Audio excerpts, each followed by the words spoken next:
नमस्कार, मी संकेत आणि आपण पाहत आहात मुंबई आउटलुकचा विशेष कार्यक्रम दिनविशेष। भारतात दरवर्षी 11 ते 17 जानेवारी दरम्यान राष्ट्रीय रस्ता सुरक्षा सप्ताह साजरा केला जातो। या सप्ताहाचे मुख्य उद्दिष्ट रस्ता सुरक्षेबद्दल जनजागृती वाढवणे, सुरक्षित वाहन चालवण्याच्या पद्धतींना प्रोत्साहन देणे आणि रस्ते अपघातांची संख्या कमी करणे हे आहे। रस्ता परिवहन आणि महामार्ग मंत्रालय या सप्ताहाचे आयोजन करते। या कालावधीत देशभरामध्ये विविध कार्यक्रम, कार्यशाळा आणि अभियान राबवले जातात। यात रस्ते सुरक्षेवर पोस्टर, बॅनर, सार्वजनिक जनजागृती सभा आयोजित करणे इत्यादींचा समावेश होतो। रस्ता अपघात ही एक गंभीर समस्या आहे जी अनेक कुटुंबांचे जीवन उद्ध्वस्त करते। या अपघातांचे मुख्य कारण म्हणजे वाहन चालकांची लापरवाही, द्रुत गतीने वाहन चालवणे, दारूचे सेवन करून वाहन चालवणे, हेल्मेट न वापरणे, सीट बेल्ट न बांधणे इत्यादी आहेत। या सप्ताहाच्या माध्यमातून सरकार आणि नागरिक मिळून रस्ता सुरक्षा सुनिश्चित करण्यासाठी प्रयत्नशील असतात। विल्यम हर्शेल यांनी 11 जानेवारी 1787 रोजी खगोलशास्त्राच्या क्षेत्रात एक महत्त्वपूर्ण योगदान दिले। त्यांनी या दिवशी युरेनसच्या 2 सर्वात मोठ्या चंद्रांचा शोध लावला। पहिला चंद्र होता टिटानिया, जो युरेनसचा सर्वात मोठा चंद्र आहे। त्याच दिवशी त्यांनी ओबेरॉन या दुसऱ्या मोठ्या चंद्राचाही शोध लावला। या शोधाने युरेनस या ग्रहाबद्दल आपल्या ज्ञानामध्ये मोठी भर घातली आणि खगोलशास्त्रज्ञानाच्या या ग्रहाच्या अधिक सखोल अभ्यासास प्रेरणा दिली। हर्शेल यांच्या या शोधामुळे सूर्यमालेतील ग्रह आणि त्यांचे चंद्र यांच्याबद्दल आपल्याला समजुतीत क्रांती घडून आली।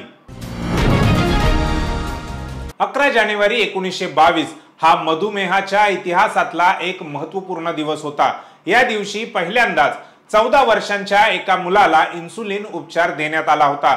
यामुळे मधुमेहाच्या रुग्णांसाठी एक नवीन आशा निर्माण झाली होती। त्याआधी मधुमेह हा एक घातक आजार मानला जायचा आणि त्यावर उपचार करण्याचे कोणतेही प्रभावी मार्ग नव्हते। इन्सुलिनच्या शोधामुळे मधुमेहग्रस्त रुग्णांना दीर्घकाळ जगण्याची संधी मिळाली आणि त्यांचे जीवनमान सुधारले। इन्सुलिन हा एक हार्मोन आहे जो आपल्या शरीरातील पचनक्रिया नियंत्रित करण्याचे काम करत असतो।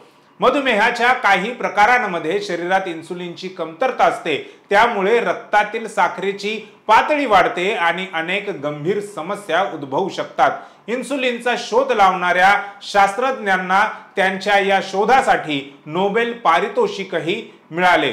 आजकाल मधुमेहाच्या उपचारात इन्सुलिनचा मोठ्या प्रमाणामध्ये वापर केला जातो, त्यामुळे मधुमेहग्रस्त रुग्णांना स्वस्थ आणि निरोगी जीवन जगत राहण्यासाठी मदत होते।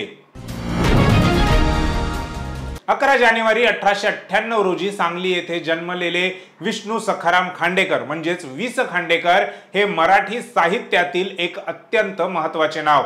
त्यांनी मराठी वाङ्मय क्षेत्रात कादंबरी, नाटक, लघुकथा अशा विविध विधानात अनेक उत्कृष्ट लेखन केले।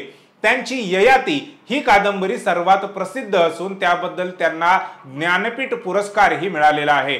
खांडेकर हे केवळ एक लेखकच नव्हते, तर ते एक उत्तम शिक्षक, संपादक आणि समाजसेवक देखील होते। त्यांच्या लेखनातून सामाजिक विषयांवर प्रकाश टाकला जात असे।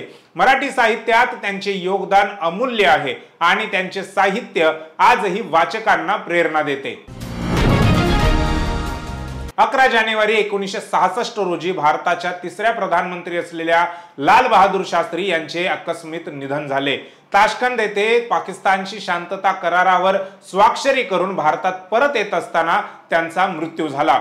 त्यांच्या निधनाने संपूर्ण देश शोकग्रस्त झाला। शास्त्रीजींचे साधेपण, देशभक्ती आणि जनसेवेची भावना यांनी त्यांना जनमानसातील स्थान मिळवून दिले। 1965च्या भारत-पाकिस्तान युद्धात भारताला विजय मिळवून दिल्याबद्दल आणि शांततेचे प्रयत्न केल्याबद्दल त्यांना मरणोत्तर भारतरत्न हा सर्वोच्च नागरी पुरस्कार देऊन गौरवण्यात आले।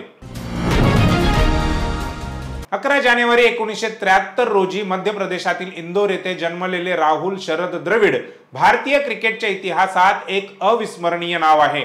त्यांना द वॉल या उपनावाने देखील ओळखले जाते।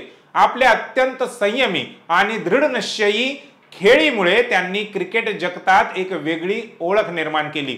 द्रविड हे केवळ एक उत्कृष्ट फलंदाजच नव्हते, तर ते एक कर्तव्यदक्ष कर्णधार आणि एक प्रेरणादायी कोचही होते। त्यांनी भारतीय क्रिकेट संघासाठी अनेक वर्षे अथकपणे काम केले आहे आणि भारतीय क्रिकेटला एक नवी उंची गाठण्यामध्ये महत्त्वपूर्ण भूमिका बजावली आहे। द्रविड हे केवळ त्यांच्या खेळाच्या कौशल्यासाठीच नव्हे, तर त्यांच्या व्यक्तिमत्वासाठीही प्रसिद्ध होते।